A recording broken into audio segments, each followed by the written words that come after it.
welcome back to Deanne's Art Studio. I'm Deanne Mealy. I'm really glad you made it back. You found me again. Great. Now, this is the second installment on painting casual fruit or casual apples, a casual apple portrait, if you will. I did record just about a 35 minute segment on some underpainting, some intro into the techniques, and then we parted ways while our pieces either sat up to tack just a little bit so that you could come back into the paint and paint with it just being at that right stickiness, or you're several days later and you're coming back to paint with me. Now mine has actually been sitting here for a few hours, so it won't quite be dry. But the reason I did this is, like I told you at the first installment on this, the first recording, that that I wanted to kind of show everyone that you can come back later and work on a painting, because not everyone has a ton of time every single day that you can come and you start a painting. You're like, oh shoot, I don't have time to finish. I've got to run and pick up the kids or whatever. So I wanted you just to see how I go back into a painting. And I do that often. Sometimes I'll have 2 or 3 paintings going and I'll really need the paint to tack up, or I want to work on another technique of doing wet over the dry and then painting wet into wet. Sometimes that is how I get some of the prettiest backgrounds. I'll rework them. I never believe that anything, like if you have to correct something or if you go in to rework it, that it's going to mess it up, because to me it adds another layer. You'll see the ghost leaves from yesterday's work, or you'll see a layer of color that comes through, and that's the beauty of these Heritage Multimedia acrylics. Now, they're a pure pigment acrylic, a very fine quality, and I use them globalized mostly. If a color is not globalized, you can use them in a pure acrylic technique, straight out of the tube or out of the jar. One of the colors or 2 of the colors I have on the palette right now are not globalized, but I may add a little extender in my brush and pull it over. And that extender, of course, is Heritage Multimedia, Heritage Multimedia mediums, so I'm using extender. I use the entire line. I don't mix my brands at all. I use it in pure. And so let's review just a little bit. Now I'm going to switch over to the palette cam, and you'll see, now this is from earlier and the paints are still wet. I can take my finger and run right in that and I still have wet paint on there. And these paints, of course, were globalized, and it takes them a little bit to start setting up to dry, and then of course depending on the how much humidity and in the environment, it takes them a while to cure. So you can go back in and reactivate these paints at any time until you have dried them completely, cured them, and then varnished them. Now, I'm still using my number 10 flat, and I am going to go in and add a couple other brushes. But just to review, because if those of you who are joining me in the second and haven't watched the first, you need to go back. But this is titanium white. I do have Dairylide yellow. This color here, it's a transparent color, and I did not add any extender to it. I've just kind of added in my brush, or it's in the other colors that I pick up.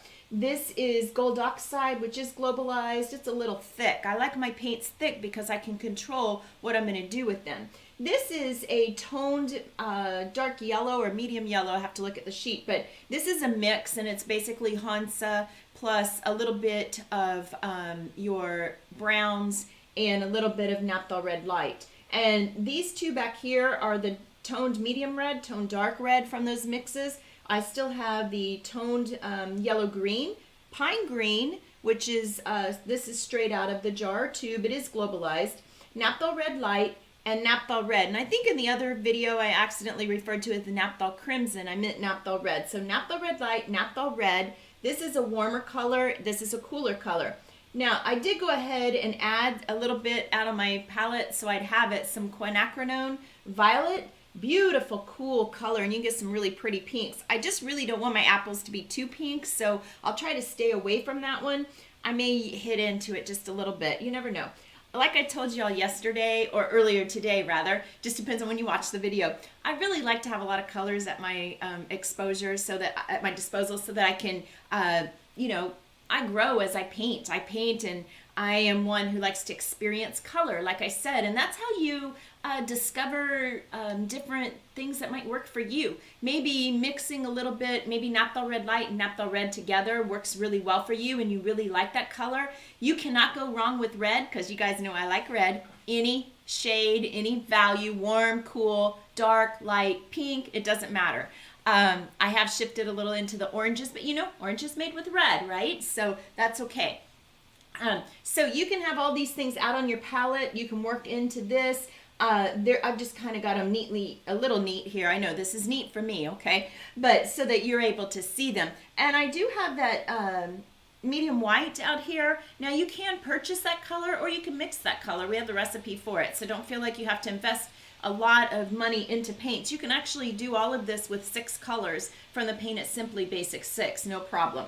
I am still using this this number 10 flat and the 3/4 flat. Remember I told you that the long handle Global Art Supply fusion brushes, the long handles, are changing my life as an artist, okay? But I really enjoy them, and I've been able to change my techniques, and I feel myself loosening up. I'm able to sit back here from this canvas. If you can see that whole thing, it'd be great, right? I'll show you in a minute.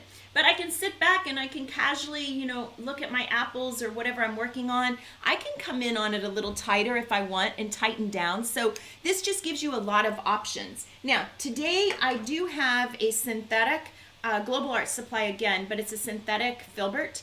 And it is a number 8. I switched between a 6, 8, 10, whatever works for you. But this is a stiffer bristle. So as the paint starts tacking up, I am able to get under there and lift and push and pull the color. So the sticky color, I'm able to do a lot with it. And so I do like to have a little bit of, you know, another option on my at my disposal, if you will. So that's all there. I may have an 8 or a 6, but I'll put all of them down at the bottom, you know, right under me, right under that video. I'll put all of the supplies that I use and whatever colors. If I, you know, switch over and dip into something else, I'll definitely show you what that is so that you are able to see the different supplies that I'm using. Now let's go back over to the canvas. Now the canvas, I did add a light since we've been gone so that you were able to see the, I was hoping maybe it would warm it up just a little bit. It seems like it did. The camera's registering it, so I white balanced. And but this green that you're seeing here, for some reason, the camera is just picking it up really, really bright. So let me back out just a little bit so you can see. So we're working on a 12 by 12 gallery wrap canvas. I did no prep to it. It seemed to be a little smooth, and I'm scrubbing my paints into it and working. I have the underpainting. We have something that resembles a branch coming in. Maybe this apple right now, it seems like to me it's jumping ahead of this one, but it won't when we're done. This is going to be a yellowish red apple, and I have a ghost of something back there. One thing I did touch up since we were last together is I did take some pine green in my dirty brush and just kind of scribble in some shapes of leaves. They're not really apple leaves, but I just get some shapes so that I would have something kind of tacking up and drying. So if you don't have that, or you like this and you need this at any point in time while we're painting, pinch wipe your brush, take your pine green in a dirty brush. Now pine green is going to be a little too intense if you try to do it, add that without it being in a dirty brush. So a dirty brush, by that, I'm just saying that your brush has all the other colors from the canvas, from your composition in it. Red tones green because they're opposites on the color wheel. So you definitely, if you have that color in your brush, it will automatically tone your green. Say your background is green and I'm putting red over it. If my paint isn't thick enough, thick sticks to thin, just like as if you were painting in oils. We can emulate a lot of those techniques with these paints because they are full-bodied acrylics. So if your paint is thin and you apply it over green and it's red, they're going to tone each other and you're going to get a toned green, red. Or vice versa, if you paint a green over red, you may get some toned green. So remember that it's all going to depend on the paint. I am going to go in today, this session, much thicker because I'm going to use that thick over thin so that I can get some depth to my painting. Now, for me, this is really just a practice or a demo piece for you. You may have to paint it a few times so that you start getting used to, sorry, my hand keeps getting in that shot.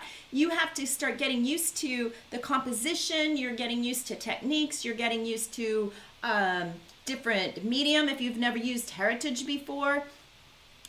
You also may be getting used to I don't know, maybe you moved and I moved from Arizona to Alabama, so I went from a dry climate to a wet climate. It changed how I had to prep my paint and get used to it. And every time the seasons change, going from air conditioning to heater, etc. So all of that changes. So let's start with let's start back over on our palette. And right now what I'm going to focus on is I'm going to start with this back apple, if you will, a little bit just to start refining him some, because then I'm going to pull this guy on top of him. So does that make sense? It's almost like if you're painting a landscape, you start in the background and you come forward. So we will do the same thing with this. We're going to start kind of in the background and kind of pull ourselves forward. Now that doesn't mean that I'm not going to do anything to the front, because I have to work around my piece so that as the paint is wet, it can start tacking up as I move around my piece, okay? You are in control of this. If you want yours to be a little thinner, remember your paint is not going to stick to each other. If you came from bottled acrylics, this is going to feel completely different. And you're going to keep wanting, probably innately want to thin them out. You want to let your paint thicken up, especially for this part, okay? So we're doing an overpainting, if you will, over our underpainting that we created a few hours ago. So I am going to go in, back over to the palette and switch you. Hopefully that didn't make you a little nauseous switching so quick. I will take and dip my brush into extender, and because I don't remember what was in it and I don't want any surprises, and I'll just kind of dress my brush. No, not everybody doesn't do it this way. My mentors and my colleagues, they do it a little differently. We all paint a little different, but maybe you'll discover a technique that works for you. And then I will lightly squeeze with my paper towel. I did not clean that brush completely. I didn't go to the sink and soap it up and rinse it or anything since we painted last, okay? Now, I'm going to go in to paint this red apple. And what I'm thinking in my head is it's a cool color, but I still want to warm it just a little bit, even though it's in the background. Now, this was a cool puddle of paint, so I'm just going to get some red. I know that this red is pretty bright. So over in this green background, I may go and just pick up just a little of it into my brush so that I tone my color just a little bit. Now, I know this innately because I've been studying color and working with temperatures a lot.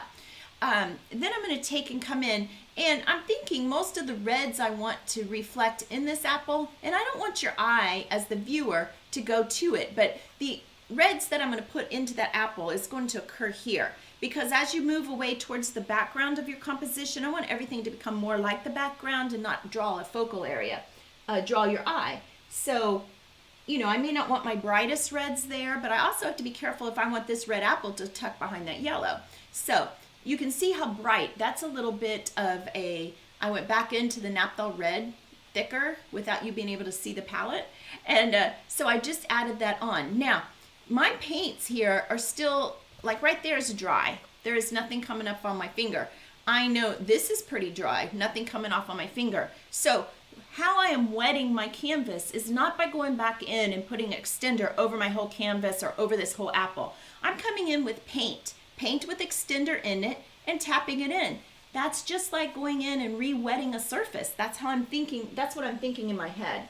Now, I'm gonna go back over and I'm gonna pick up some, maybe I'll go into this, this is that toned yellow mix, and maybe pick up a little gold oxide. I'm not real sure exactly how this is all going to match up, with my painting yet, if it's going to be too opaque. And I'll come back over to the apple. And what I'm thinking is I really want some toned color out here. Now, when I strike 1, 2, 3 out, I'm going to pinch white, because every time I touch this, I am picking up the wet color that I just put underneath. So if I continue to strike, and really, really blend, I will get an over-blended apple. Let me zoom in just a little for you. Hopefully that doesn't make you nauseous. Okay, there you go. And you can kind of see how thick I am on that apple, all right? So I'm gonna come in with the same thing. I just kind of feel like I need to add a little more, maybe a little brighter yellow over there. And so I'm gonna pick up a little Dairylide into that brush, and I'm just going to push the color, tapping it. I am not really stroking my apple, okay? I'm just kind of tapping, pushing. I like to say you're pushing and pulling into place, if you will. Let me switch you back over here. Hang on just 1 second. All right, and over on my palette now, I'm thinking maybe a little bit of an orange, which would be Naphthol Red Light and Hansa Yellow. because I just want to brighten up. It's the natural flow over into that yellow over on the side that we already have. So I'm going to come in and I'll just add that. Now, what I'm noticing as I do this, everything's getting a tad muddy. It's okay. Everything's kind of melting together. I'm not getting it to sit on top of each other. So I'm going to let that's my cue. Deanne, let that tack up a little bit. You don't want to keep working that, not that area. Now, I am going to come in and I'm going to establish maybe where the bottom of this apple is going to be. And it's not the focal area of my apple, so I'm just going to give the viewer an idea. That's where it's going to be. You can see how dark it is, so I know I'm going to have to add some depth to this one. So maybe I'll do that over on the big yellow apple as well. One thing that's kind of bugging me is that my yellow apple is so big and this apple is so small. So, would you really have that happening to that degree on the branch that they're coming off of? Or maybe do I need to get caught up in thinking about that? So in doing so, maybe I'm just going to let this guy spread out just a little bit. And that's good because he'll soften and I'll have find some edges, lose some edges, and I'll have lost and found edges, and that'll soften him out into that background a little bit. Let me widen out just a hair so that you can see the yellow apple. So now while he's tacking up, I'm going to take some of those same colors and just casually, I am going to add them just a little bit of my red. Now that came from my red mix over onto that apple there. I love that texture. It does not bother me at all. I'm going to come over to my palette and let you see what I'm doing over here. I'm thinking I may need to cool just a little bit over in that cool area. Now remember, it's easier to cool a warm than it is to warm a cool. So when I mix this color, let me slide that up so you can see it. You can see how cool this color is. So maybe I want to pick up, that tells me maybe not quite that cool yet. So I pick up some Naphthol red light, okay? Then I'm going to switch back over to my apple and I'm going to start tapping in. Now that's some pink. However, that might be all right. I'm going to put that up on this area. That's kind of getting my apple wet. And then I'm going to pull in some Dairylide yellow. Casually, right up there with it. All right, so I'm working my apple back and forth. Okay, now my Dairylide yellow, I'm going to go back, and in the Dairylide that I pulled down here is kind of just all my yellows start running together, but I'm able to see everything I've been using. I'm going to pick up a little bit of the white, with that, and what I'm going to do is I'm going to start kind of lightening. Now, that's some pretty bright yellow happening right there. Now I feel like I'm still growing that apple a little bit too much. You can take your finger. So I can at any time go into some green. Any kind of background, anything I want to do. And I might, want to come in here and kind of skinny my apple up. So there's where some of my background stuff starts happening. All right. See how casual that is now? You're going, wow, I didn't lose you, did I? No. This is finding your shapes. Remember, I didn't use a pattern, so I'm just kind of drawing. I'm finding everything. I know that yellow apple just looks a little big. It's a little intense on the camera. So just take the green back in there. It's going to make some beautiful background for it, okay? So I came in with some pine green and softened my edge. Now all I'm going to do is I will go over to my palette and I will find some color.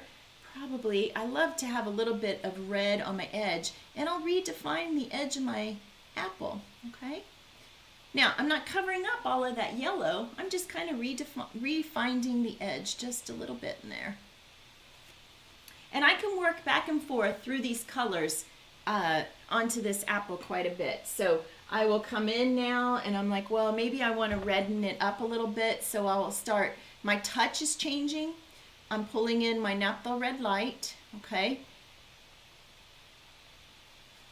Putting in some Naphthol red light. It looks really, really pink on the camera, but it is not. It is a warmer red. So don't get too excited. Let me back out a little bit, and maybe that'll help you see a little bit, okay? So I have that red. I soften my edge of whatever color it is right there just a little bit. Oh, I'm sorry, let's shift. Sorry about that. So I backed out and I put some Naphthol red light. I left you on the palette, so I apologize. I put some Naphthol red light here and I took and tap it in. I refound my edge, okay? So you're able to refine your edge. Here is that pine green that is reshaping, alrighty? And it looks a little pinker there. When I'm looking at it here, I think it's the camera and the lights, and so I'll post a really good picture of that so you can see. Now I'll go back to the palette. Sorry about that. And all I'm going to do is I'm going to work through these yellows. I can work through my yellow ox. If at any time it feels like it's a little stiff, you can work just a little extender, into it. But don't get it too thin. I mean, some of this thickness and all this, textures and thickness, that's your friend. I'm going to pull down some whites because the opacity of white and the thickness will help it start sticking. That yellow, toned dark yellow or medium yellow is a good combination right there to pull down. So I'm going to load in that yellow and I'm going to bring it over and I'm going to use it just to marry my colors. Now, everything's pretty wet, so I'm going to just lighten my touch and go a little thicker.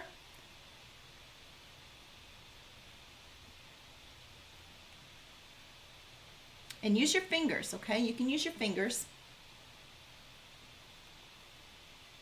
And because this is getting so wet and thick, I'm probably going to have to step away from it for a few minutes and work on something else.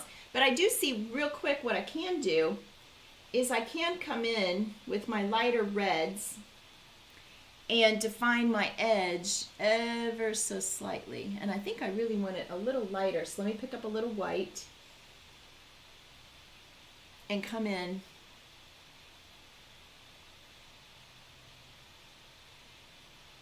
And I can sharpen that edge just a little bit. Now I have a lot of paint happening on that piece right now. A lot of paint on that apple. Okay, so I defined my edge and I've lost my edge in here, and the yellow behind there doesn't bother me at all.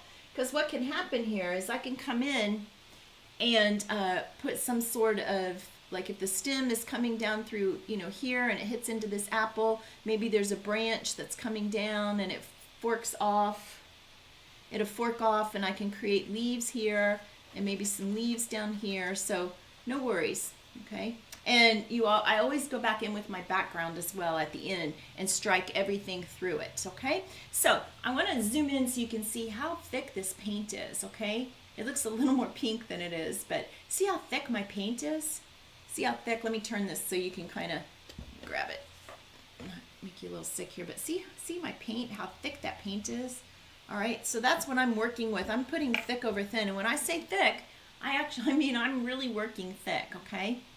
And you can work fast. You have to control how thick or thin you're using your paint at the time. Now, I believe that I can go back to this apple, and while this guy sets up just a little bit. So I'm going to come back in, and I'm going to use white and some haunts of yellow.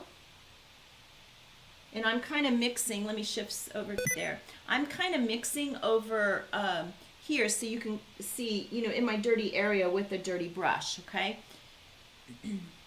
And then I'm going to take some of that color and I'm just going to start striking. Now I've got to pinch white because I'm picking up that dirty yellow that's underneath, okay? So I'll have to scoop.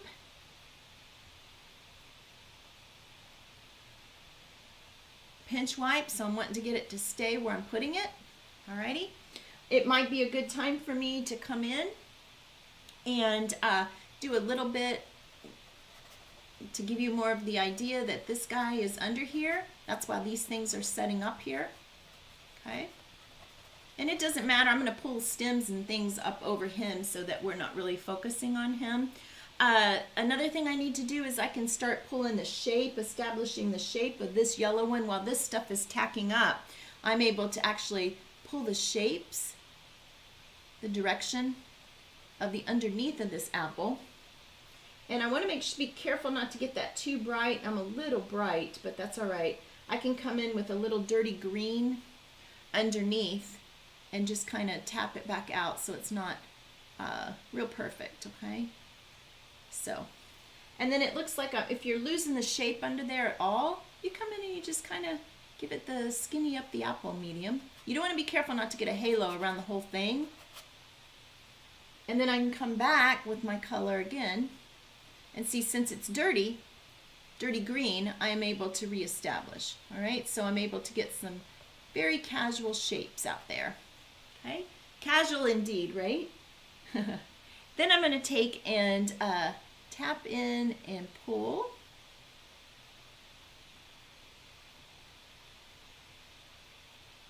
And I'm just kind of giving the idea, you know, the impression. We're just trying to capture the impression of an apple. Now, he is a little misshapen on this side, and I'm not too worried about that, but I can come in with a little bit of the pinkish warm reds, or, you know, warm pink, and kind of establish. And if you want him to grow again out this way, it kind of seems like I might have skinnied him up. Just, he can afford to grow just a hair right there. Okay, so he's starting to come in. This guy I'm starting to get established. Now, I want to shift over and go to the stems and the branches just a little bit. So I'm going to pull down some of this based brown, and I think I'm going to go ahead and put some of that yellow into it. That is that toned yellow, toned medium yellow, toned dark yellow. And it does turn a little bit green on here. And if it turns a little bit green on here with your brown, just pick up a hair, a little bit of red. And if you want to see what color you got, you can stretch it out beside it. I'm going to add some warm white to some of it so I have highlight. So I've just kind of got, you know, all kinds of colors right through there that I can use because I like the variation. All right. So I'm going to switch back over. Let me zoom out just a little bit so you can see. Oop, wrong direction. There you go. I have this coming. I don't want my darkest stems out here because this goes out to my background. So my darkest stems should really be right here in the focal area. Now, be real careful. I just did something that I'm going to fix in a sec. I don't want to go around the apple. If I want that stem to come through the apple, you know, it's all the branches don't go under the apples. Some of the branches actually pass through and over. And that's what I think is kind of neat too, because it gives you the idea then that, you know, this apple is sitting over behind, all right? So I can come through it. I can come through it with some other branches, some darks, reestablish. So really you see why I'm not doing too much with that back apple, okay? Because he's kind of going bye-bye. He's just going to be a ghost of an apple back there. I have a leaf here that I can work on my leaves a little bit while this apple is all setting up. That's all we're doing, is just letting things start tacking up and working into our other compositional elements. So I'm going to come in with some pine green. I'm picking up that pine green and moving over here. Now this is where my background was and everything else. I can darken that green by picking up maybe a little bit of black. Now, black and yellow in this line, let me show you right here. Black and yellow will make a really pretty olive green. Okay, so I just made it. It looks kind of dirty for you, but up there, see, it makes it, let me see if it'll focus. Do we have it yet? A yellow green. Let me strike over to the side. Yellow green right there. Now it looks dirty because my brush has a lot of red and stuff in it, which is fine because I don't want it to be too clean of a color. And so what I'm going to do is I'm going to come over on these leaves, and I might, for right now, I might say, well, you know what? I need to know where that leaf is coming in from. I need some sort of warm, because that's a warmer color than what was under there. A warm establishment of a leaf and where it is growing from, etc. So I can work on that. I can also have maybe where this is where my stem's coming in, or the branch is coming in and attaching to my apple. Is this a leaf that's going to come in right here? If it is, I'm going to shift it just a little bit. So I'm going to get myself some yellow green and just a different color so that I'm able to see it. And I'll go pretty bright right now. So it's yellow green plus white so that I can redirect my leaf, give the impression. I can also come back in and give some other colors with it. You see, that's how my casual leaves start occurring, because they're basically there just as accents, because they're not the stars of the show. The apple is supposed to be the star of the show.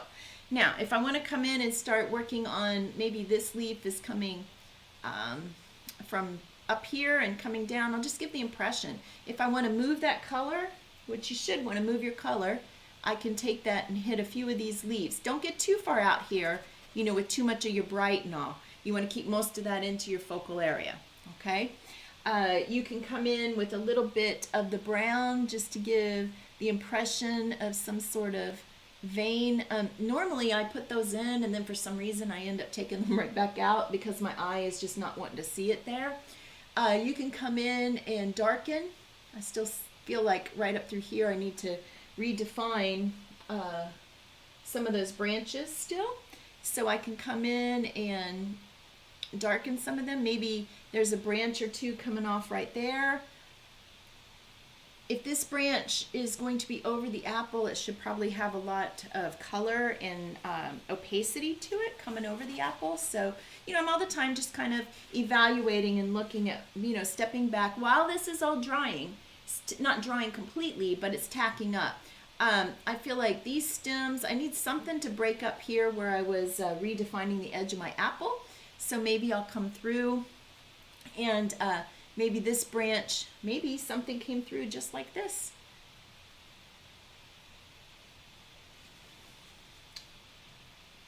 For me, that works. And I can drop some greens.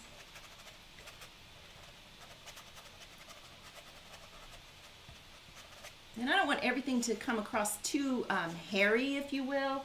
So I will come in and just with some green and white, and I'll take some of that back out sometimes, you know, just to fade it. Oop. And if you get something going a little crazy, I kind of like that. So sometimes these happy things happen, and you're like, oh yeah, maybe I'll take and work with it. Okay, so that's where some of my backgrounds and everything will kind of develop as I'm painting. All right, and I'll get all kinds of compliments on, oh my gosh, I would have never thought to move a background in that manner. Now, if I do that, what I want is I still want you to be able to see and envision in your mind. I want to suggest that, oh yeah, these are apples. This is maybe a leaf coming down there. If you get too much at any time, you come back in. There's something we'll do at the end just to lighten stuff up as well. Okay, so I'll come back in and take some of it back out. Now, my apple here is still really, really, really wet, all right? I was using some pretty thick paint, but I really feel like I could come in now and start pulling a little bit of highlight from that apple, you know, just give it a little bit of highlight. And let me switch over to the palette. So over here, I'm thinking my highlight is going to be white. Now, most of us would want to go straight to a white highlight, but I do like to always put in, let me make sure it's on the camera. I always put in just a hint of some yellow. Okay, very little haunts of yellow, just so it's not stark white, all right? And this paint is very thick on my brush, pretty thick, okay? Now, I'm looking at this, and this won't be the only time I put in highlights, but I'm trying to find where my light source, because I feel like this is the light part of my apple right here. So I want to make sure that that is the lightest part of my apple. So I will hold my brush, okay? I'm holding my brush just sideways. Look how I'm holding it overhanded, so that I can get a lot of that color thick, just kind of laying it onto the piece, because, you know, I have a thick, wet paint underneath, all right? And don't forget, you might have picked up, you may be picking up a little bit of that yellow color. I don't know if you can see it right there. So wherever I put it. On this apple here, I do not want my highlight to be quite as light. So I will go over into my yellow. See, this is the white, the highlight of the other. I'll go into this one and just kind of yellow it up and golden it up a little bit more than I did on the other apple. And I'm going to just kind of drag into that apple, creating myself some highlight. Now, I'm overstating, I call it overstating my highlight on that one, because I want to go back in and kind of settle it back down just a little bit, with maybe by pulling some more red into that apple in some places. So I just picked up some of the dirty reds that were laying around there, and I'll take that right back. But to me, it gives it some texture, and I can work back and forth between my highlights. I need more. Between my highlights and the middle values. So no worries about coming back. It's just that you've got to have thicker paint and you've got to have a lighter touch, okay? So I can come in like that and create myself quite a bit of highlights and, you know, a little bit of texture. Now, if I'm switching, let's go back to this apple. So right now I have some red and it's stopping and this light's right there and we have a lot of pink here. So I really want to work with that a little bit. So I'm just going to go back into Naphthol red light and I'm going Naphthol red light pretty straight, you know, on a dirty brush. And I'm going to use that same technique, dragging and scumbling almost, but I'm using the side and I'm holding overhanded. If you are a little tight, back up some more. And once I lay the color in, and I'm just dragging it around, I'm going to take my fingers and just kind of soften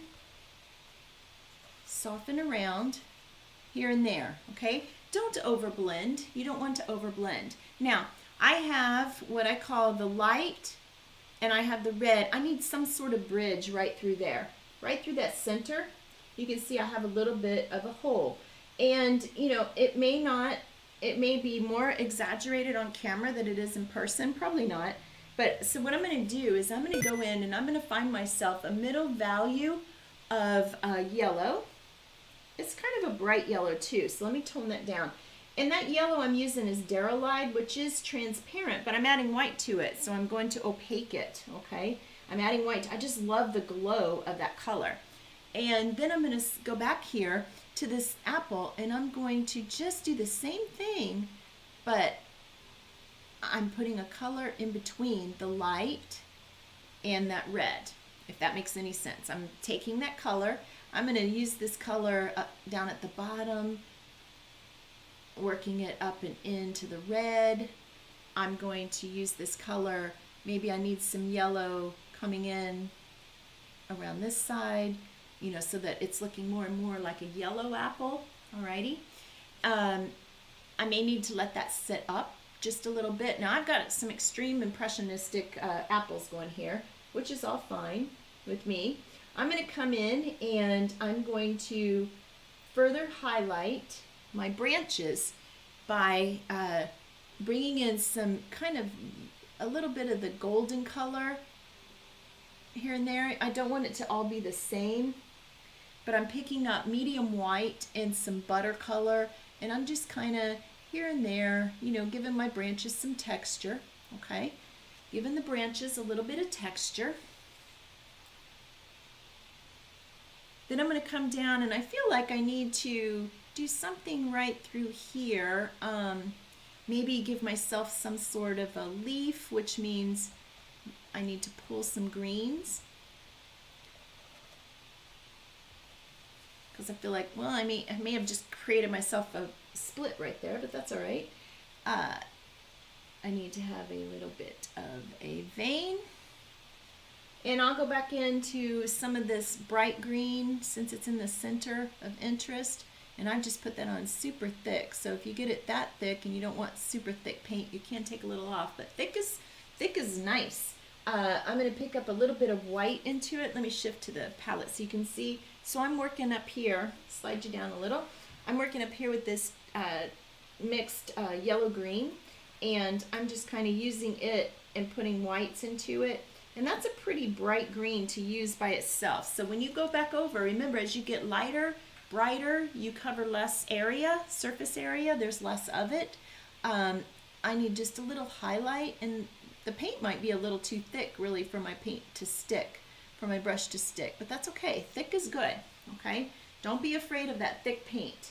I also want to put a little bit over on this side of that leaf, because it wouldn't just occur on that side. I just want to balance it. Maybe here, because that's my focal area, okay? And you can go on and on, you know, working your leaves and everything while everything else is starting to tack up. I may need, with this dirty brush now, just to kind of take and go out here casually in some of that damp paint that I left in my background. I'd like to give the impression of some leaves in other areas around, so maybe I'm going to come, I kind of feel like that might be a little too yellow-green, so I'll just soften it with my brush. It's okay. And work some dirty ones right around through there. You can go in with a cool, very cool color. which I love to use cerulean blue, or there's a toned medium blue that is a beautiful mix that we use a lot too with the heritage colors. So I'll show you that in 1 second, but I feel like we need some additional hints of branches maybe. Hints of branches coming off. I don't feel like, you know, once that apple is right, this big guy, that everything's going to stop. So maybe some things will run off, and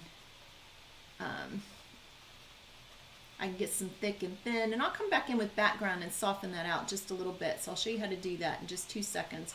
Let's go, or toward the end, and let's go in, and maybe this branch, I need a little darker color. Maybe this branch will, you know, come through and lighten up just a little bit. So I'm going to have a lot of things happening. Now, if I tend to overdo stuff quite a bit. I mean, I do that with the best, okay? So that's no problem at all. You can go in with background at the end, and you can go back in with the white if you're wanting to keep that kind of casual on the edges. You can go back in and create a background color. A lot of my backgrounds happen at the very end. I'll bring background back in, and I'll start painting it back into the painting, okay? So don't worry about that, all right? So let me shift back. I also want to show you some of the highlights, the reflective lights, if you will. They're not true reflective lights, and all the while we're talking and doing other things, I'm trying to let some of this tack up just a little bit in my composition. So I'm going to go over to my palette, and I'm going to pull down some cerulean blue, okay, just right in there, and also some of this blue mix, and it's a toned medium blue. It's part of the heritage. We use some basic mixes. It's phthalo blue, black, phthalo blue, a little bit of black, and some white. So it's just a toned lighter phthalo blue, but it's a beautiful, beautiful color. And cerulean, nothing beats cerulean. I love cerulean. To me, it's just gives you lots of options on your painting. So I'm going to come in, and I'm just, you know me, I kind of just give some ideas. Now, where could I put that? Now, that is awfully bright. It's not showing up as bright on the camera. So maybe I want to brush mix in some of the that toned medium blue that we have. So cerulean by itself is a little too much in some of these places on this painting. So I'm going to switch over to that mix that we're using. And let's see. I may want to, I don't want everything to be exactly the same. You know, my apples aren't done yet, so I'm just trying to buy myself some time. Instinctively, I know where my reflections are going to go. I also will add some to the apple itself, but I want to wait until I'm just about finished with that guy, and then I'll go back in and put a little bit of reflective light up on the top of him. So I'm watching this, and it looks like it's very, very thick, but I'm thinking I can get away with coming in with a little more of my white and my Hansa yellow. Now, let me switch over and show you. I have a lot going on. This is where all my yellows were. So all I did is I'm just using that pile I already had, and I'm just pulling some more white. So I got a really strong butter color. It's not super duper white. It's kind of butter. So you can see my brush laying against the palette, if you will. So I'm going to come in, and I'm going to go ahead and work with this highlight again. Now, this butter, maybe the color I've got on my brush is not showing up quite enough. So I will just add a tad more white to it. That's not a big deal, because that color I just laid down there is going to be under what I'm doing, what I'm about to add. And it'll just give it some depth. It'll look like I just used a little more color, okay? And it looks like we have a camera frozen up, so hang on 1 second, and let's try to see if we can get that to free up just a little bit. So over here on your palette, you can see all of your colors and your mixes, and you know, we love all of these colors pulled together. So I'm going to switch back to this, and so my cameras are freezing up. So what I'm going to do is I'm going to go to the front shot and talk to you a minute, And so I'm almost done with this. So what I'll do is I'll add a third part since I had a little technical difficulty. Sorry about that. But I don't want to lose the whole painting in the session. And I'll reset, and then I'll just post a third take for it, or I'll edit it in for you so that you can see how we're going to finish up your picture, okay, your painting. Now remember, I am switching over. I'm using like really thick paint at the end. We're at the end steps of this practice painting or this apple portrait. And so there's quite a few things we want to do when we start to finish. We want to start pulling in the background, softening some of the edges and those kind of things. So I'll be right back with you, take a little coffee break, and then we'll finish up these pretty apples. Thank you.